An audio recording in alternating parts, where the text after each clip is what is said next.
Assalamualaikum warahmatullahi wabarakatuh. Alhamdulillah, kalimat suci, kalimat mulia yang selalu terucapkan dari lisan orang-orang yang beriman kepada Allah, karena dia sangat yakin kalimat Alhamdulillah adalah kalimat penghubung antara dia dengan Tuhannya, dan dikenal juga dengan kalimat syukur atau berterima kasih atas keberadaan kita di muka bumi ini dan segala nikmat fasilitas yang Allah siapkan agar kita bisa selalu menyembah kepadanya dan juga mendekatkan diri kepadanya. Selanjutnya kita panjatkan salam hormat kita, salawat dan taslim kepada utusan Allah Subhanahu wa taala, Nabi besar Muhammad sallallahu alaihi wa ala alihi wa sahbihi wasallam, sebagaimana Allah telah memerintahkan kita untuk mengucapkannya dan juga para malaikat diperintahkan untuk mengucapkan salam hormat ini. Saudaraku Siman mungkin mendengar judul ini, Anda akan mengatakan zikir. Semua orang juga tahu. Gitu. Apakah memang penting untuk dibahas? Jawabannya iya, saudaraku Siman. Dengan banyak sekali alasan. Di antaranya adalah satu-satunya ibadah yang diperintahkan untuk dikerjakan di dunia dan memiliki keutamaan yang sangat besar. Dan akan terus berlanjut sampai kita masuk ke Darul Khuld. Tempat yang kekal, yaitu surga, tetap ada, yaitu zikrullah. Di surga tidak ada lagi puasa, nggak ada lagi sholat, nggak ada lagi zakat, nggak ada lagi haji, nggak ada lagi jihad. Tapi zikir tetap ada. Bahkan setiap nafas ahli surga berisikan zikrullah. Semua menjelaskan dalam banyak riwayat-riwayat yang sahih. Oleh karena itu membahas tentang masalah ini penting sekali. Dan berapa banyak orang yang sangat lalai daripada zikrullah. Padahal hakikat daripada zikrullah adalah bagaimana seseorang itu, tanda kutip, manja dengan Tuhannya. Selalu konsultasi, komunikasi dengan Tuhannya. Allah subhanahu wa ta'ala sebagai pencipta telah memudahkan kita agar setiap kali sebelum memulai sebuah aktivitas berzikir kepadanya. Ada zikir dan doa sebelum keluar rumah, sebelum makan, sebelum tidur, sebelum minum, sebelum memakai pakaian, sebelum berhubungan biologis, sebelum beraktivitas umumnya. Dan juga ada zikir setelah itu dengan bersyukur kepadanya.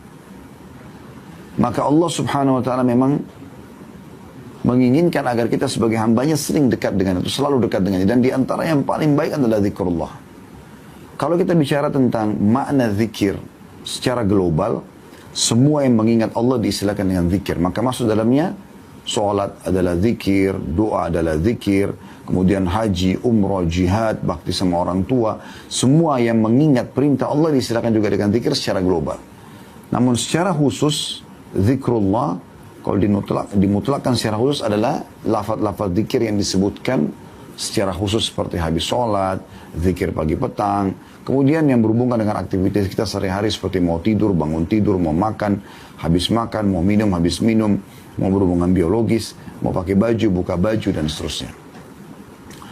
Untuk lebih jelasnya teman-teman sekalian, supaya Anda termotivasi untuk mengerjakan sebuah jenis ibadah yang Allah perintahkan, maka ada sebuah kata kunci dulu, yaitu baca keutamaannya. Dalam bahasa ceramah itu biasanya fadilah, ya. Jamaknya fadail.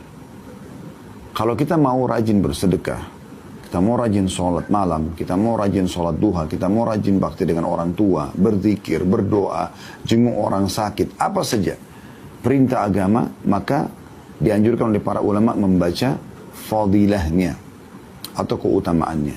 Karena ini adalah janji-janji Allah subhanahu wa ta'ala yang tidak akan mungkin luput, pasti kita dapatkan. Dan manusia kalau dijanjikan sesuatu, kalau dia kerjakan sesuatu maka dia akan mendapatkan balasannya. Mereka akan termotivasi untuk mengerjakan. Dan itulah sebabnya kenapa semua ibadah, tidak terkecuali pasti ada janji Allah subhanahu wa ta'ala di situ. Kita lihat dalam buku-buku hadis ada keutamaan atau fadilah. Ini semua adalah motivasi. Sebagaimana juga Anda kalau ingin meninggalkan satu perbuatan yang Anda anggap buruk, ya, maka kata kuncinya Anda baca ancaman Allah di dosa itu. Misalnya orang lagi riba, mencuri, menipu, berbohong, berzina, apa saja. Coba baca ancaman Allah di dosa yang sedang Anda lakukan. Maka ancaman ini akan membuat kita berhenti dari perbuatan tersebut. Minimal kita berhati-hati. Dalam masalah zikir ini kita akan buka insya Allah dengan masalah keutamaannya dulu. Tidak asing lagi banyak dalil di antaranya firman Allah Subhanahu wa taala dalam surah Al-Baqarah ayat 152. A'udzu billahi minasyaitonir rajim. Fadhkuruni adzkurkum washkuruni wala takfurun, kata Allah. Artinya, berzikirlah kepadaku atau ingatlah kamu kepadaku. Niscaya aku juga akan ingat kepadamu. Dan bersyukurlah kepadaku, janganlah kamu mengingkari nikmatku. Di sini ada perintah Allah Subhanahu wa taala agar mengingat kepadanya. Ya. Maka Allah juga akan ingat. Anda misalnya sekarang teman-teman panitia dari kampus Ma'had Aisyah binti Abi Bakar radhiyallahu anhuma, bagaimana kalau seandainya Anda punya atasan di kampus, ya. Ada dekan, mungkin ada rektor, ya. Dan rektor ini atau dekan ini akan terus menyebut kita atau memuji-muji kita. Tentu karena ada prestasi, maka akan membuat kita punya kebanggaan tersendiri. Oh, si fulan atau si fulana ini begini dan begitu. Allah Subhanahu wa taala pencipta langit dan bumi akan selalu mengingat dan menyebut-nyebut nama hambanya yang mengingatnya. Dan kalau Allah mengingat, artinya Allah akan selalu memenuhi kebutuhannya. Allah akan mendengarkan doanya. Allah akan memaafkan atau menerima permintaan maafnya. Itu makna daripada Allah mengingat. Allah mengatakan di Al-Baqarah ini, fadhkuruni azkurkum. Ingatlah kepada aku akan ingat kepada kalian. Itu maknanya tadi. Dan Allah Subhanahu wa taala menyuruh kita berzikir atau mengingat kepadanya bukan cuma zikir asal-asalan, tapi zikir yang banyak.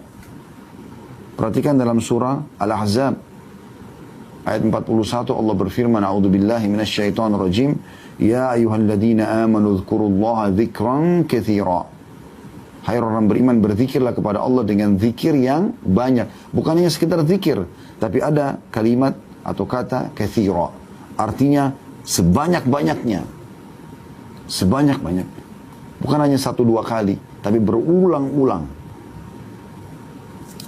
Allah juga memuji laki-laki dan perempuan yang suka berzikir kepada Allah dengan zikir yang banyak. Kekal ditilawakan oleh orang beriman masih dalam surah Al-Ahzab tadi, surah yang sama, ayatnya 35. Yang bunyinya, a'udzubillahi minasyaitonir rajim, wadh-dzakirina Allah katsiran wadh-dzakirat, a'addallahu lahum maghfiratan wa ajran 'azima.